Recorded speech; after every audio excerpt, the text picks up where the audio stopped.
قیامت کے دن صرف یہ 7 خوش نصیب عرش کے سائے میں ہوں گے۔ کیا آپ ان میں شامل ہیں؟ آئیے دیکھتے ہیں۔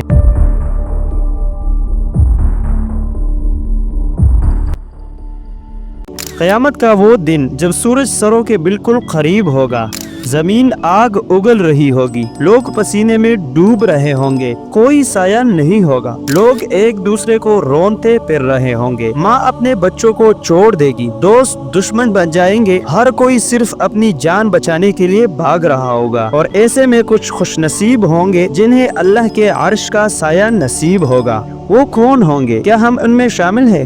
آج ہم ان 7 خوش نصیبوں کے بارے میں جانیں گے جنہیں اللہ قیامت کے دن اپنے عرش کے سائے میں جگہ دے دے گا، اور سب سے حیران کن بات، شاید آپ بھی ان میں شامل ہو سکتے ہیں۔ ان میں سے سب سے پہلے نمبر پر آتا ہے وہ نوجوان جو بچپن سے عبادت میں مشغول رہا، وہ نوجوان جو جوانی کے جوش اور جذبات میں بہکنے کے بجائے اللہ کی عبادت میں مشغول رہا۔ جوانی سب سے بڑی آزمائش کا وقت ہوتا ہے، گناہ قریب ہوتے ہیں، شیطان ورغلاتا ہے، لیکن جو نوجوان اللہ کے راستے کو اختیار کر لیتا ہے وہ قیامت کے دن اللہ کے عرش کے نیچے ہوگا۔ یاد کریں حضرت یوسف علیہ السلام جو جوانی میں گناہ کا موقع ملنے کے باوجود اللہ کے خوف سے بچ گئے، آج ان کا ذکر قرآن میں ہو رہا ہے۔ سوچے اگر ہم بھی جوانی میں خود کو اللہ کے قریب کر لیں تو ہمارا بھی ذکر اللہ کے نیک بندوں میں ہوگا۔ دوسرا شخص جو عرش کے سائے میں ہوگا وہ حکمران جو انصاف کے ساتھ حکمرانی کرے۔ آپ سوچ رہے ہوں گے کہ ہم تو حکمران نہیں، تو پھر اس کا ہم سے کیا تعلق؟ روکے، غور کرے، اگر آپ کسی کے بڑے بھائی ہیں، کسی کے استاد ہیں، کسی ٹیم کے لیڈر ہیں یا والدین ہیں تو آپ بھی ایک حکمران ہیں۔ اگر آپ نے اپنے اختیار کا انصاف سے استعمال کیا تو آپ بھی ان خوش نصیبوں میں شامل ہو سکتے ہیں۔ تیسرا وہ خوش نصیب جس کا دل مسجد سے جڑا رہے، یعنی وہ شخص جسے نماز کی ایسی عادت پڑ جائے کہ وہ ہر وقت مسجد جانے کے فکر میں رہے۔ کیا ہم بھی ایسے ہیں یا ہم صرف جمعہ کے دن یا رمضان میں مسجد کا رخ کرتے ہیں؟ چوتھے نمبر پر آتے ہیں 2 ایسے افراد جو اللہ کے لیے محبت کرے۔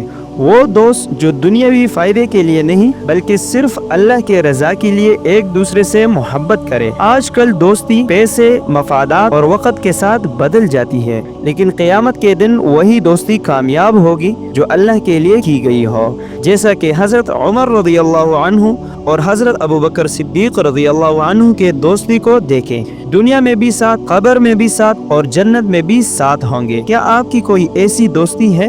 5ویں نمبر پر آتا ہے وہ شخص جسے برائی کی دعوت دے دی گئی ہو لیکن اس نے کہا میں اللہ سے ڈرتا ہوں۔ وہ شخص جو کسی حسین عورت یا طاقتور برائی کے جال میں پھنسا، سب کچھ پاس تھا، موقع بھی تھا، کوئی دیکھنے والا بھی نہیں تھا، لیکن اس نے کہا میں اللہ سے ڈرتا ہوں، اور یہی وہ جملہ تھا جس نے اسے قیامت کے دن عرش کے سائے میں پہنچا دیا۔ 6 نمبر پر آتا ہے وہ شخص جو چھپا کر صدقہ دے۔ وہ شخص جو اللہ کے راستے میں ایسا صدقہ کرے کہ بائیں ہاتھ کو بھی خبر نہ ہو کہ دائیں ہاتھ نے کیا دیا، یعنی جو صرف اور صرف اللہ کے لیے نیکی کرے، نہ کہ دکھاوے کے لیے۔ 7ویں نمبر پر آتا ہے وہ شخص جو تنہائی میں اللہ کو یاد کرے اور رو پڑے۔ یہ وہ آخری خوش نصیب شخص ہیں جو تنہائی میں رات کے اندھیرے میں سب سے چھپ کر اللہ کو یاد کرے اور اس کی آنکھوں سے آنسو بہہ نکلے۔ وہ جو دنیا سے کٹ کر کسی کونے میں بیٹھ کر اللہ کے سامنے رو لے۔ اس کا قیامت کے دن اللہ کے عرش کے نیچے ہونا طے ہے۔ تو ذرا سوچے دوستو، کیا ہم ان 7 خوش نصیبوں میں شامل ہونے کی کوشش کر سکتے ہیں؟ کیا ہم آج سے اپنی زندگی میں تبدیلی لا سکتے ہیں؟ اگر آپ ان میں شامل ہونا چاہتے ہیں تو ابھی نیت کریں۔ اللہ نے ہمیں یہ موقع دے دیا ہے کہ ہم اپنی تقدیر خود بنا سکیں۔ اگر یہ ویڈیو آپ کے دل پر اثر کر گئی ہے تو اسے آگے ضرور شیئر کریں تاکہ یہ پیغام ہر اس شخص تک پہنچے جو قیامت کے دن اللہ کے عرش کے سائے میں جگہ حاصل کرنا چاہتا ہے۔ اور مزید ایسے ہی انفارمیٹیو اور زبردست ویڈیوز دیکھنے کے لیے ہمارے YouTube چینل ہمدرد ٹی وی کو ضرور سبسکرائب کریں۔